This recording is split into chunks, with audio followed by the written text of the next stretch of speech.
Can you hear that frog? Oh, he just stopped. That's so cool. You see, I have this tiny garden here on the mid-north coast of Australia. I'm in a sort of borderline of temperate subtropical. And I got up around about 5 o'clock to film this, or to get started on this production, because basically I have a permaculture tiny home garden. Well, I live in a duplex, right? 2 bedroom, just here with my daughter, little garage. Sort of got more area out the front than I do in the back, but I've created this little permaculture garden using compost and worms, everything on site. I hardly bring anything in except the coffee grounds that I get from the cafes, which are throwing out anyway, to make my compost and feed my worms. But you really don't need that much, because I actually sell compost here to make a part of my living, as well as YouTube and my part-time job working over at the school. So I really love my garden. I started here about 2.5 years ago with a bare grass block and a couple of straw bales. And I thought, you know what? I really need to share this story here to inspire others and show people what they can do and grow behind their tiny homes, or even a big home that just want a really productive small space that grows a lot of food organically, pest and chemical free. And as you would have heard, I've got lots of birds in my garden too. I just love it.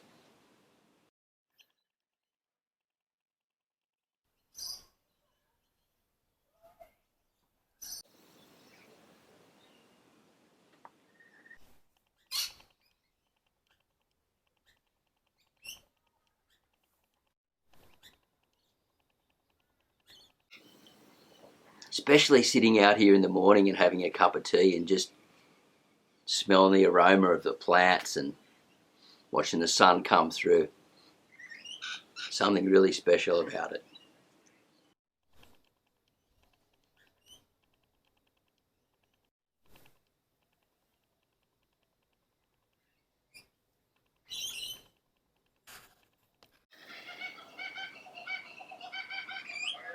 Got the kookaburras now.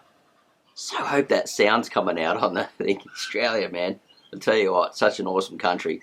What I'm going to do is I'm going to take you sort of like on a little tour of my daily life. Well, it's not so much a daily life video today, but I'm going to mix it into that series. Hopefully you're watching that so you can see what I do here on the micro farm here in this tiny space. Just have a look at my garden. These principles, tips and tricks you can use anywhere around the place to grow organically. I really hope you get a lot out of it.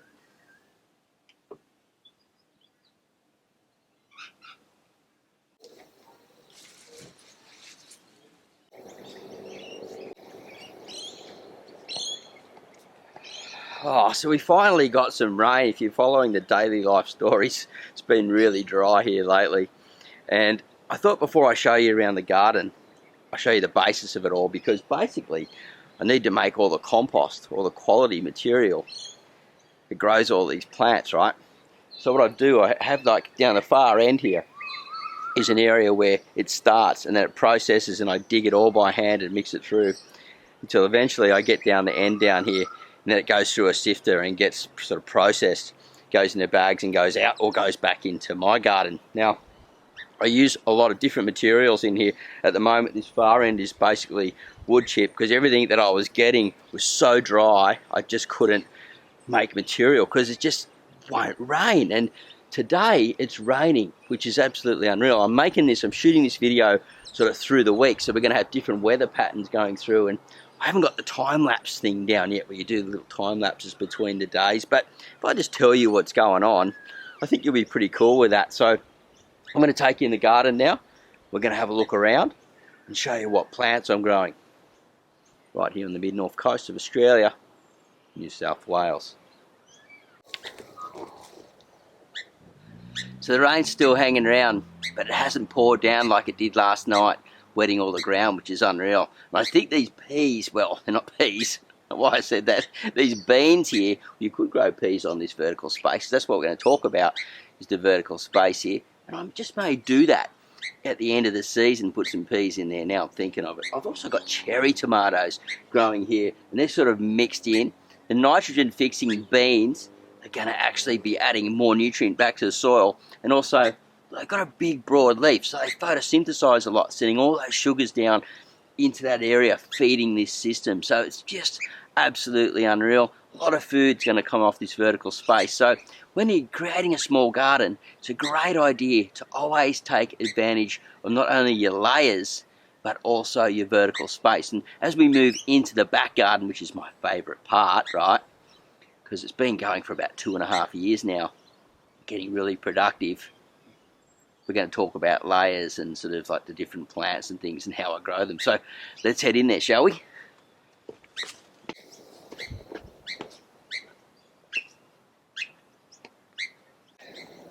So this is the south end of my garden where the cool breezes come through. So what I've done is I've created this sort of windbreak down the end here with some edibles, sort of like some indoor plants that handle the dark spots, and sort of a bit of rainforesty stuff. Like I've even got like a tree fern growing in the corner. Well, it's not a tree fern, they call them bird's nests. I always get that name mixed up. But I've got an edible lily pilly over here, beautiful to eat.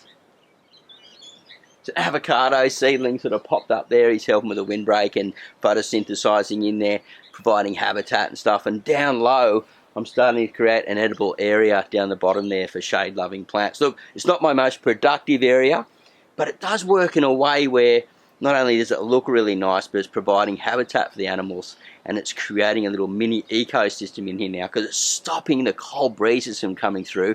And as that's growing and getting bigger and thicker, this garden is just getting better and better. So I've been super lucky with the rain and the wind.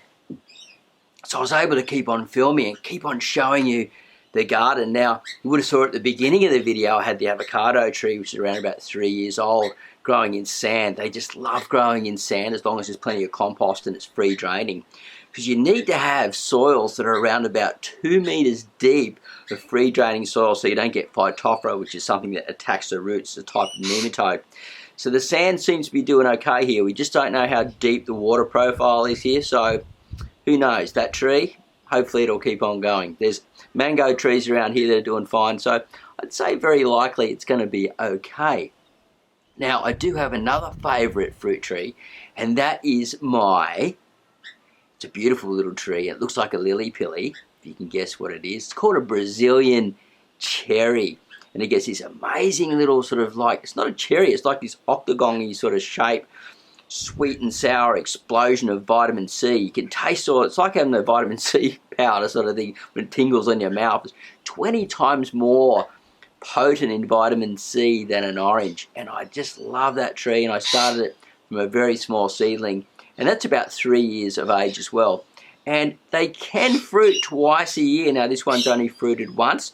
I've got about half a dozen off it already.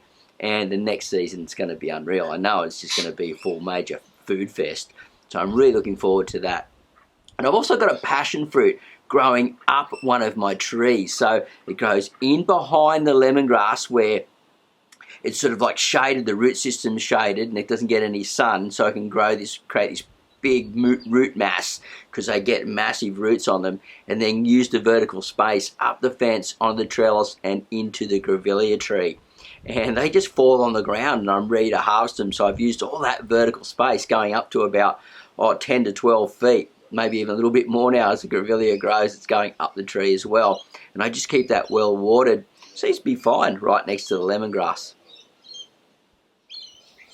So in between the avocado and the Brazilian cherry, I've got this amazing herb from Asia called Vietnamese mint. I don't think it's related to a mint. It's just that it's like a semi-aquatic plant, a bit like kangkong, and it will grow like in water along the edges of banks of rivers in the shade and stuff. And it grew really well there in the winter time. Not too sure how it's going to go in the summer, but I use it in like my wraps when I'm making my better leaf wraps. And if you haven't seen that video where I do the better leaf harvest, you should check that out. It's got this spicy flavour and it just adds a new element to the dish, and it looks really, really nice. Strikes easy in water. Just take a cutting, put it in water, strike it, warm temperate zone, subtropical, tropical, it'll grow quite well.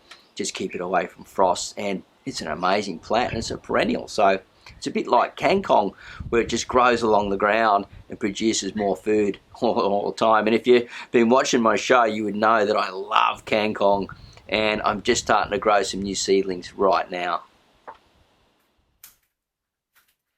So I've been outside, right, filming, and then coming in and editing, and then running outside and filming again, and I've gone into like over 10 minutes on this video, and I feel like it's going to go a little bit too long because there's so much more to show and talk about, really, because the systems that I'm using here, using the compost worms and the compost made on site to grow in sand in this small space, a permaculture system of levels, and you know, ground dwelling plants, and plants up high, plants down low, plants shading each other, you know, certain ones for certain foods, basically, you know, style of companion planting, bringing bio-nature into the whole system. Now, look, there's a lot more to go on this, and I feel you can really learn a lot more if I break it down into the next story. So keep an eye open for video 5. It'll be story 5 coming up here on the Marty's Garden channel. Make sure you subscribe before you go if you haven't already, so you don't miss it, because this is really special stuff that you don't see very often around, especially done in a small space. And if you want to make it bigger, you can just scale out. It's exactly the same idea, and I love gardening like this, and I think you will too after the time you put some effort into it and see the results. Fresh food every day just can't be beaten. All right, you have a great day, and I'll see you at the next video real soon. Bye for now.